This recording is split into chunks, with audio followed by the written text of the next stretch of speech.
தமிழ் குரல் நேயர்களுக்கு வணக்கம். இன்று நம்மோடு அரசியல் விமர்சகர் தோழர் நாதன் அவர்கள் இணைந்திருக்கிறார்கள். நிறைய உரையாடுவோம் அவரோடு. வணக்கம். வணக்கம். ஈரான் ஒரு உச்சகட்ட பதட்டத்தில் இருக்குது. ஒரு கடைசி யுத்தமாக கூட இது இருக்கும் அப்படிங்கிறது உலகத்தில் இருக்கக்கூடிய நாடுகள்லாம் அச்சத்தோடு பார்த்துட்ருக்கு. இந்த கார்க் தீவை அமெரிக்கா கைப்பற்றக்கூடும். இதற்கு எதிரான நடவடிக்கைகளை ஈரான் எடுக்க ஆரம்பிச்சிட்டது. குறிப்பாக கன்னிவெடிகள் வைக்கிறதுலேருந்து எல்லா வேலைகளையும் எடுக்க ஆரம்பிச்சிட்டது. இந்த தீவுக்கு போயாச்சுன்னு சொன்னால் நிச்சயமாக ஆயிரக்கணக்கான அமெரிக்க வீரர்களை நாம் இழக்கக்கூடும் அப்படிங்கிற ஒரு எச்சரிக்கை உணர்வும் இப்போது அமெரிக்கா தரப்பில் எழுந்திருக்கிறதாக சொல்லப்படுகிறது. உண்மையில் அதற்கு அமெரிக்கா முனையுமா? என்ன தான் நடக்கு ஈரானில்? ட்ரம்பை பொறுத்த வரைக்கும் ஒரு ஆழம் தெரியாமல் காலை விட்டுட்டார் அப்படின்னு தான் சொல்லணும். பொதுவாக போர் அப்படின்னு சொன்னால் அதுக்கு ஒரு முன் திட்டமிடல் இருக்கணும். எவ்வளோ நாள் நடக்கும், நம்மளுடைய டார்கெட் என்ன, எப்போ நம்ம பின்வாங்கணும், எப்போ முடிக்கணும், என்னென்ன சோர்ஸ் அதில் போடணும், இதில் நம்ம எவ்வளோ இழப்போம், மொத்தமாக எவ்வளோ செலவாகும், இந்த மாதிரி ஒரு பிளான்ன்றது இருக்கணும். இப்போ அமெரிக்கா ட்ரம்பை பொறுத்த வரைக்கும் அப்படி ஒரு பிளான் இல்லை, அல்லது அப்படி போட்டிருந்த பிளான் தப்பாக இருக்குது. என்ன தப்பாக இருக்குது அப்படின்னு சொன்னால், அவங்க நினைத்தது இது ஒரு 2-3 வாரத்தில் முடிஞ்சிடும் இந்த போர், அதுக்கு மேலே ஈரான் தாக்கு பிடிக்காது அப்படின்னு தான் நினச்சாங்க. அவருடைய ஆயுத பலத்தை பற்றிய ஒரு குறை மதிப்பீடு பண்ணாங்க. ஏற்கனவே 12 நாள் போரில் நிறைய தாக்கியிருக்கிறோம். ஜூன் மாதம் 25. இப்போ அவங்களுடைய மிலிட்ரி டார்கெட்ஸை மட்டும் தாக்கிட்டு தலைவர்கள் தளபதிகளை கொண்டுட்டா முடிஞ்சுது, டார்கெட் அச்சீவ்டு அப்படின்னு நினச்சாங்க. ஆனால் அந்த வேலை நடந்து தானே இருக்குது. தொடர்ந்து கொலை செய்யப்பட்டு கொண்டிருக்கிறார்கள். நேற்றைக்கு ரேசா கொலை செய்யப்பட்டிருக்கிறாரு, கடற்படை தளபதி. ஆமாம் ஆமாம். அப்போது ஆமாம், இது நிறைய ஒரு 10க்கும் மேற்பட்ட தலைவர்களை கொல்லியிருக்காங்கன்னு சொல்லி நினைக்கிறேன். அப்படி அந்த தலைவர்கள் கொல்லப்பட்டாலும் ஈரானுடைய இராணுவ செயல்பாடு என்பது நிற்கலை. அது தொடர்ந்து நடந்துக்கிட்டு தான் இருக்குது. இது அமெரிக்கா எதிர்பார்க்கலை. 2003 ஈராக் அட்டாக் பண்ணுறாங்க, சதாம் ஹுசேனை பின்னாடி கைது பண்ணுறாங்க, இராணுவ தலைமையை தகர்க்கிறாங்க. தகர்த்த உடனே ஈராக் இராணுவம் என்பது நிலைகுலைந்து போய்விட்டது. அதோட முடிஞ்சது. ஆமாம். அப்போ கூட அங்கே ஒரு சிறப்பு படை இருந்தது, ரிபப்ளிகன் கார்ட்ஸ்ன்னு நினைக்கிறேன். இங்கே IRGC மாதிரி. சதாம் ஹுசேன் அது வச்சுருந்தாரு. 1 லட்சம் 1.5 லட்சம் வீரர்கள் இருந்தாங்க. அவங்களாம் எங்கே போனாங்கன்னு தெரில. அதே போல் ஆப்கானிஸ்தான் அப்படி தான் தலையை அடித்தாங்க. அப்புறம் தாலிபான் போய் கொரில்லா வாருன்னு சொல்லி போயிட்டாங்க. முற்றிலும் அவங்க தோத்து போலே தவிர நாட்டை அமெரிக்காட்ட இழந்துட்டாங்க. ஈரான்லேயே அப்படி நடக்கும் அப்படின்னு அமெரிக்கா நினச்சிது. கூடுதலாக இஸ்ரேல் கன்வின்ஸ் பண்ணியிருக்கு. 28ஆம் தேதி அயத்துல்லா அலி கொமேனி மற்ற தளபதிகள்லாம் சந்திக்கிறாங்க. இந்த சான்ஸை விட்டால் நமக்கு இன்னும் ஒரு சான்ஸ் கிடைக்காது, இதை வச்சு ஈரானை முடிச்சிருவோம், அப்புறம் மத்திய கிழக்கு நிம்மதியாயிரும் அப்படின்னு கன்வின்ஸ் பண்ணுறாங்க. அதை ட்ரம்ப் அவருடைய கிச்சன் கேபினெட்டில் பேசியிருக்கிறாரு. அதான் ஒருத்தர் மேலே அந்த பாதுகாப்பு செயலாளர் மேலே பழிய போட்டார். அப்புறம் தான் ஓகே சொன்னாருன்னு. அப்புறம் அவங்க ஓகேன்னு சொல்லி படைகளை குவிக்கிறாங்க. பாரசீக வளைகுடா பக்கத்தில் கப்பல்கள்லாம் நிறுத்துகிறாங்க, செய்கிறாங்க. ஆனால் இவர்கள் நினைத்தது போல் அந்த டார்கெட்டை அச்சீவ் பண்ண முடியலை. சரி, முடியலைன்னா இப்போ என்ன செய்கிறது அப்படின்ற ஒரு குழப்பம். இப்போ ஈரான் செய்த மிக ஒரு ராஜதந்திரமான நடவடிக்கை என்ன அப்படின்னு சொன்னால், இஸ்ரேலை தாக்கியதை விட வளைகுடா நாடுகளில் அமெரிக்க மிலிட்ரி பேஸை தாக்கி ஸ்ட்ரெயிட் ஆஃப் ஹோர்முஸை பிளாக் பண்ணுறது, இது உலகம் முழுவதும் ஒரு தொடர் சங்கிலி போல் ஒரு பொருளாதார நெருக்கடியை ஏற்படுத்திருச்சு இல்லையா. இதை ஈரான் பிளான் பண்ணி திட்டமிட்டு செஞ்சுருக்கு. இப்போ நீங்கள் உல்டாவாக ஈரான் இந்த போருக்கு எப்படி தயாராகிருக்கு, என்னென்ன பிளான் வச்சுருக்காங்க அப்படின்னு பார்த்தீங்கன்னா அது பெர்ஃபெக்டாக இருக்குது. நம்ம மேலே அடிக்கிறாங்க, ரைட்டு, நம்ம திருப்பி அடிக்கக்கூடிய நம்ம மிசைல் லான்ச்சர்ஸ் எல்லாமே டீசென்ட்ரலைஸ் பண்ணிடுவோம், மலைப்பாங்கான பகுதியில் ஒழிச்சு வைப்போம், ப்ரொடக்ஷன் தெரியாமல் நடக்கணும். ட்ரோனை இப்போ இந்த ட்ரோன் டெக்னாலஜி, மிசைல் டெக்னாலஜிலாம் ஈரான் ஒரு சுயசார்பான நாடு. இவ்வளவு அமெரிக்க பொருளாதார தடைகள் இருந்த போதும், அமெரிக்காவும் ஐரோப்பிய பொருளாதார தடைகள் இருந்த போதும் எந்த விதமான ஒரு டெக்னாலஜியும் இம்போர்ட் பண்ணாமல், ஒரு டூல்ஸ் இம்போர்ட் பண்ணாமல் ஒரு சொந்த நாட்டிலேயே அதை உருவாக்கியிருக்கிறாங்க. இப்போ அந்த ஷாகெத் வரிசை ட்ரோன்களுடைய ஹிஸ்டரி, அதனுடைய ஒவ்வொரு ட்ரோன்களுடைய இதெல்லாம் பார்த்திங்கன்னா மலைப்பாக இருக்கும். ரஷ்யாவே அதை வாங்கி டெவலப் பண்ணியிருக்குது. அப்படி ஈரான் பக்காவாக பிளான் பண்ணியிருக்கு. இஸ்ரேலில் அமெரிக்கா அடித்தா நம்ம என்ன செய்யணும் அப்படின்றத பக்காவாக பிளான் பண்ணியிருக்கு. அதில் முதன்மையான மூவ் தான் இந்த ஹோர்முஸை மூடுனது. மூடின உடனே பிரச்சனை ஆரம்பிச்சிருச்சு. இப்போது ட்ரம்ப்பு, இஸ்ரேல் அவங்க போட்ட திட்டம் நிறைவேறலை. ஈரான் போட்ட திட்டம் நிறைவேறிடுச்சு. இப்போ என்ன செய்கிறது? இதை விட்டுட்டு ஒரு பேச்சுவார்த்தைன்னு ஒரு சுமூகமாக முடிச்சுட்டு போகிறதா, இல்லை அடுத்த கட்டத்தை நோக்கி வந்து போகிறதா? பாதி கிணறு தாண்டிட்டோம், அதான் மிச்ச கிணத்தையும் நம்ம வந்து தாண்டிடுவோமா அப்படின்னு ஒரு குழப்பத்தில் இருக்கிறாங்க. இஸ்ரேலை பொறுத்த வரைக்கும் ஹோர்முஸை மூடுனது இஸ்ரேலுக்கு பிரச்சனை இல்லை. நம்ம வந்து முடிஞ்ச அளவு அங்கே வந்து அவங்களுடைய அரசு தலைவர்கள், தளபதிகளை கொண்டுக்கிட்டே இருப்போம். அது எவ்வளோ முடியுமோ அவ்வளோ செஞ்சுக்கிட்டே இருப்போம். ஓரளவுக்கு மேலே வந்து அது முடிஞ்சால் அப்புறம் வித்ட்ரா பண்ணிக்குவோம். இது ஹோர்முஸை மூடினா நமக்கு என்ன அப்படின்ற மாதிரி நினைக்கிறான். அமெரிக்கா அப்படி நினைக்க முடியாது. ஏன்னா பாதிக்கப்படுறது எல்லாமே உலகம் முழுவதும் பாதிக்கப்படுது, உலகம் முழுவதும் ப்ரெஷர் வருது. ரெண்டாவது, நீ இஸ்ரேல் இழுத்த இழுப்புக்கு நீ போயிட்ட அப்படின்ற விமர்சனங்களும் வருகிறது. இந்த நிலைமையில தான், அந்த குழப்பத்தில் தான் இந்த முடிவு எடுக்கிறாங்கன்னு நினைக்கிறேன். அந்த கார்க் ஐலாண்டு, கார்க்கு பக்கத்தில் இருக்கக்கூடிய சின்ன சின்ன ஐலாண்டு, இந்த தீவுகளை நாம் கைப்பற்றினால் இந்த ஹோர்முஸ் நீரிணையை வந்து திறந்து விட்டுறலாம், கப்பல்கள் சேஃபாக போயிட்டு வரலாம். இப்போ தற்பொழுது அந்த ஹோர்முஸ் நீரிணைக்கு 2 புறமும் 2000க்கும் மேற்பட்ட கப்பல்கள் இருக்குது. உள்ளே போகிறதுக்கும் இருக்குது, உள்ளேருந்து வெளியே வர்றதுக்கும் இருக்குது. அடுத்தபடியாக ஈரான் பண்ண மூவ் என்னென்னா, வளைகுடா நாடுகளில் இருக்கக்கூடிய மிலிட்ரி பேஸை வந்து தாக்குனாங்க. அதே போல் ஈரானில் வந்து அந்த இயற்கை எரிவாயு வயலை வந்து இஸ்ரேல் அடித்த போது பதிலுக்கு வந்து கத்தாரை தாக்குனாங்க. அப்போ அங்கே அடித்தா இங்கே அடிப்பேன் அப்படின்றதெல்லாம் அமெரிக்காவும் இஸ்ரேலும் எதிர்பார்க்கலை. இப்போது வளைகுடா நாடுகளுக்கு வந்து ஒரு ப்ரெஷர் கூடுது.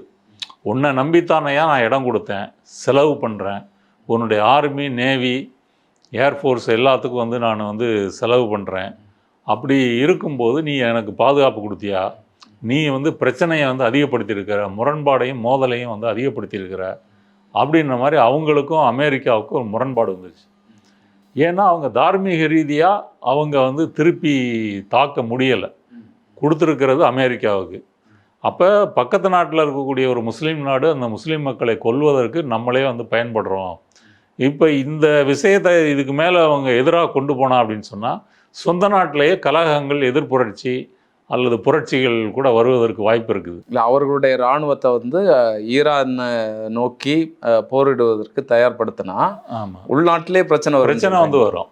இப்போ நீங்கள் கல்ஃப் ஃபுல்லாகவே வந்து ஆன்டி அமெரிக்கன் இது வந்து ஒரு உச்சத்தில் இருக்குது அப்படின்னு சொல்லலாம். அது வந்து சம்மந்தப்பட்ட நாடுகளுக்கு தெரியும். இப்போ கல்ஃப் கோஆப்ரேஷன் கவுன்சில் அந்த நாடுகள்லாம் சந்தித்து பேசியிருக்கிறாங்க. பேசி என்ன சொல்கிறாங்கன்னா, ஈரான் வந்து எல்லா ரெட் லிமிட்டையும் தாண்டிட்டீங்க, இதுக்கு மேலே நாங்கள் தாங்கிக்க மாட்டோம், இதுக்கு மேலே நாங்கள் பொறுத்துக்க மாட்டோம் அப்படின்னு சொல்கிறாங்களே தவிர அடுத்த கட்டமாக இவங்க செய்ய முடியாது. இது இந்த போரை வந்து அமெரிக்கா நிறுத்துவதற்கு இவர்கள் வந்து ஒரு கண்டிப்பாக ப்ரெஷர் போட்டிருப்பாங்க. இது ஒன்று. அப்புறம் உலக நாடுகள்லேருந்து வர்ற ப்ரெஷரு, இதுவும் அமெரிக்காவுக்கு இருக்குது. அதனால் வந்து உங்களுக்கு என்ன பிரச்சனை? ஹோர்முஸை வந்து திறக்கணும், திறந்து விட்டால் அந்த கப்பல் போக்குவரத்தெல்லாம் சரியாயிரும்ல, சரி ஒரு அட்டம்ப்ட் வந்து நம்ம வீரர்களை இறக்கி அதை பிடிச்சு பார்க்கலாம் அப்படின்னு ஒரு தப்பான முடிவுக்கு வருவதற்கு ஒரு 50-50 சான்ஸ் இருக்குது. ஒன்று, இப்போ அது ட்ரம்ப் வந்து ஏப்ரல் 6 வரைக்கும் ஈரானுடைய பவர் கிரிட்டு மின் கட்டமைப்புகளை தாக்க மாட்டேன் அப்படின்னு சொல்லி ஒத்தி வச்சிருக்கிறார். முதல்ல கொடுத்த 48 மணி நேரத்துலேருந்து இப்போ 10 நாளாக ஒத்தி வச்சிருக்கிறார். ஈரானோட சுமூகமாக பேச்சுவார்த்தை போயிட்டுருக்கு, முக்கியமான தலைவர்களோட பேசிகிட்டு இருக்கிறோம், அவங்களும் ரெஸ்பாண்ட் பண்ணுறாங்க, எங்களுக்கு பரிசு கூட கொடுத்தாங்க. என்ன பரிசு அப்படின்னா, ஒரு 10 கப்பல் வந்து ஹோர்முஸ் வழியாக விட்டாங்க, 10ம் பாகிஸ்தான் கப்பல் இப்படின்னு.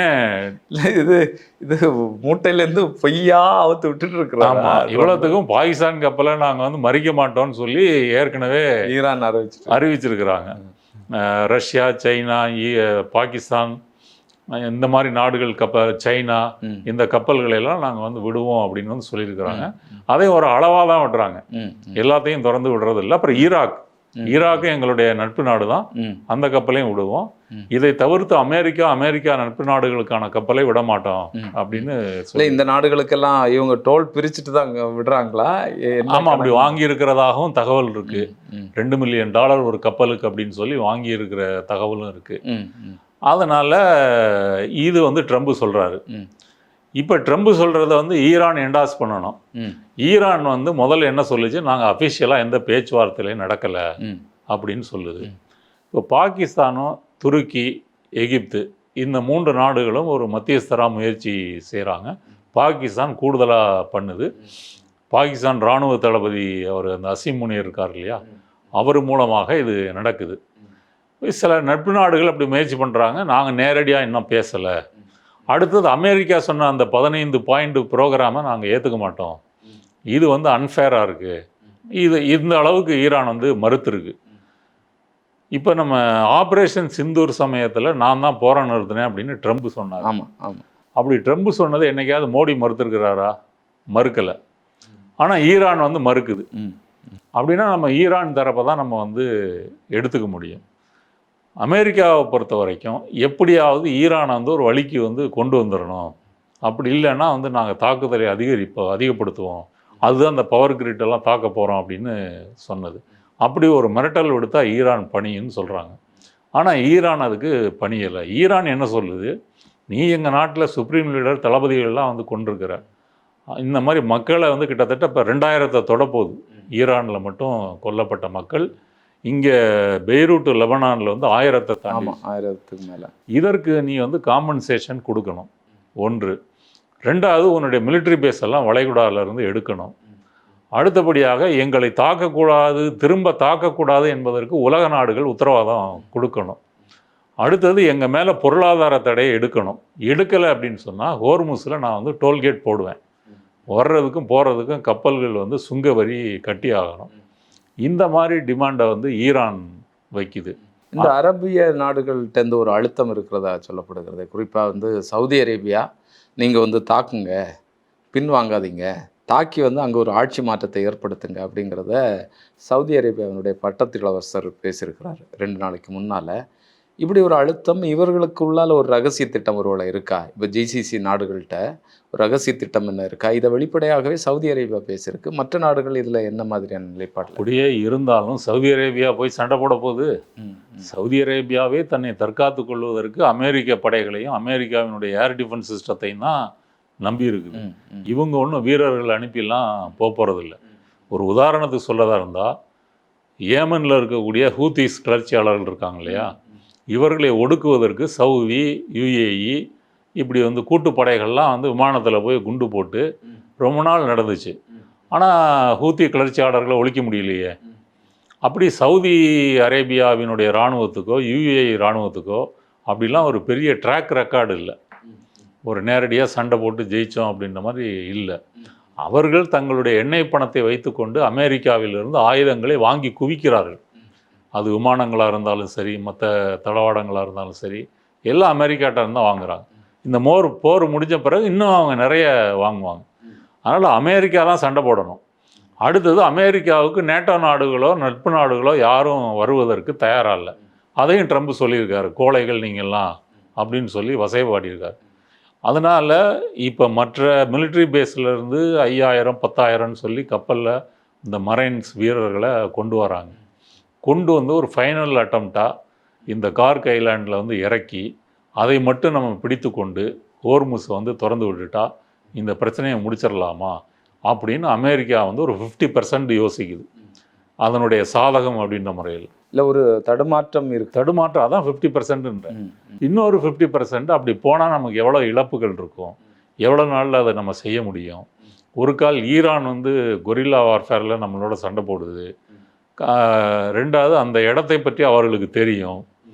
அப்போ அவங்க அது மாதிரி திருப்பி தாக்குனா என்ன பண்ணுறது? அதை நம்ம வந்து இப்போ நீங்கள் அமெரிக்க இராணுவ வீரர்கள் எடுத்துக்கிட்டிங்கன்னா, நீங்கள் இப்போ ஈராக்கில் 2003 வந்த போதெல்லாம் பார்த்தீங்கன்னா நிறைய ஆப்கான் வார்லேயும் வந்து நிறைய பொதுமக்களை கொண்டிருக்கிறாங்க.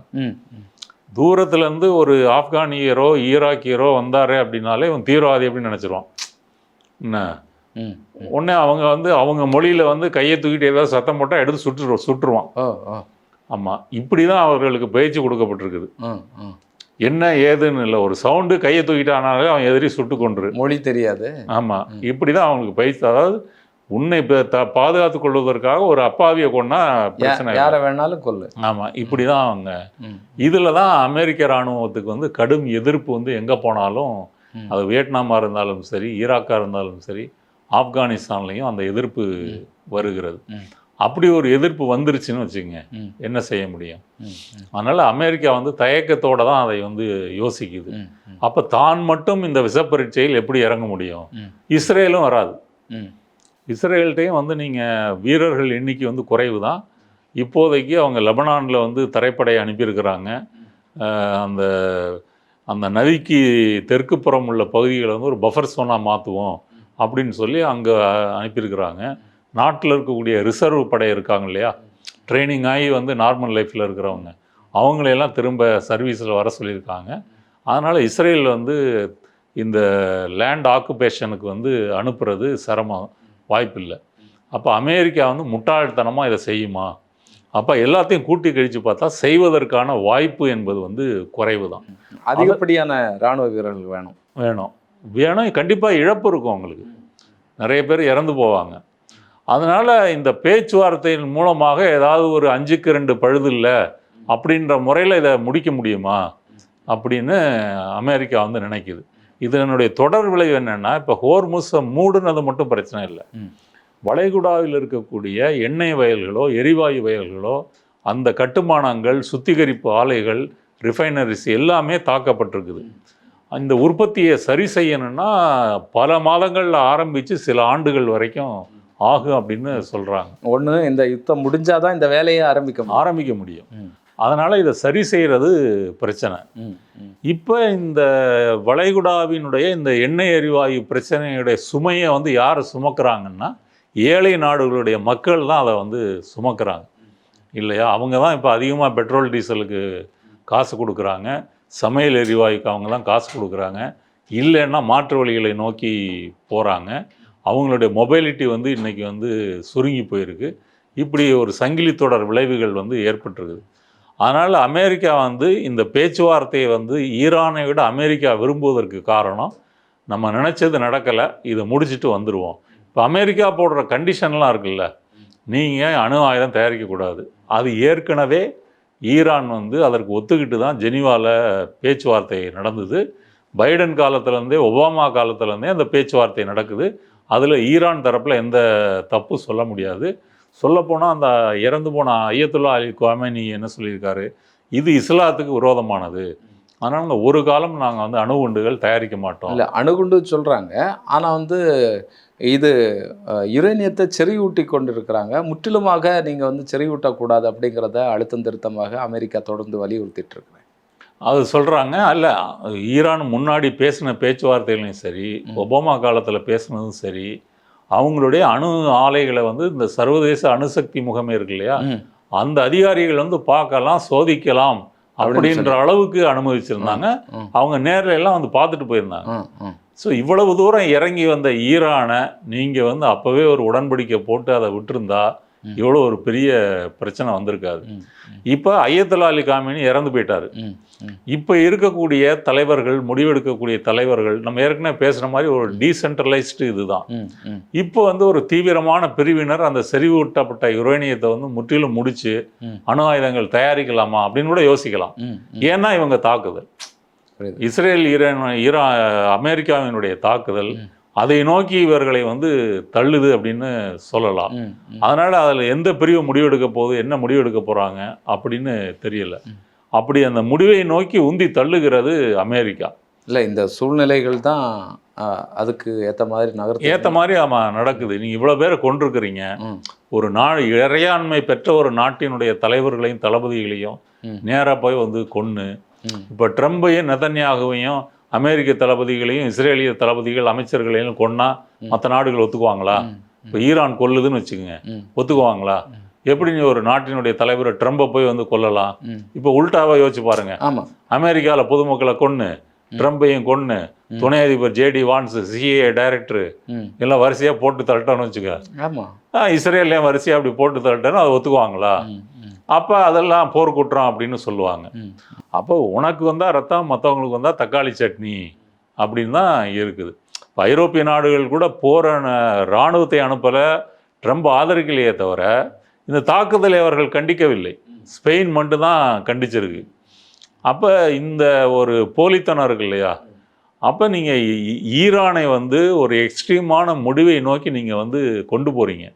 இப்போ இழப்பதற்கு ஏதுமில்லை, ஆன வரைக்கும் நம்ம அடித்து பார்ப்போம், உண்டா 1 2ன்னு வெட்டு 1 துண்டு 1ன்னு பார்த்துருவோம் அப்படின்ற மாதிரி ஈரான் இருக்குது. அமெரிக்காவை பொறுத்த வரைக்கும் நம்ம வந்து புத்துக்குள்ளே கையை விட்டுட்டோம் அல்லது புலிவாலை பிடிச்சிட்டோம். அந்த கதை தான் அமெரிக்காவுக்கு. அதனால் ஒரு பேச்சுவார்த்தையில் ஒரு காம்ப்ரமைஸ் பண்ணி இதை முடிக்கலாம் அப்படின்றதை நோக்கித்தான் அமெரிக்கா போகுமே தவிர கார்க் ஐலாண்டில் வந்து வீரர்களை இறக்கி கைப்பற்றுவது என்ற அந்த தற்கொலை முடிவை நோக்கி போவதற்கான வாய்ப்புகள் வந்து குறைவு. ஆனாலும் பார்ப்போம் வரக்கூடிய நாட்களில் ட்ரம்ப் என்ன யோசிப்பார், என்ன பேசுவார் அப்படிங்கிறதே நமக்கு தெரியல. ஈரான் யுத்தம் அடுத்த நகர்வுக்கு எப்படி போகும் அப்படிங்கிறத பொறுத்திருந்து பார்ப்போம். தொடர்ந்து நம்ம பேசுவோம். உங்களுடைய நேரத்திற்கும் கருத்திற்கும் நன்றி. நன்றி.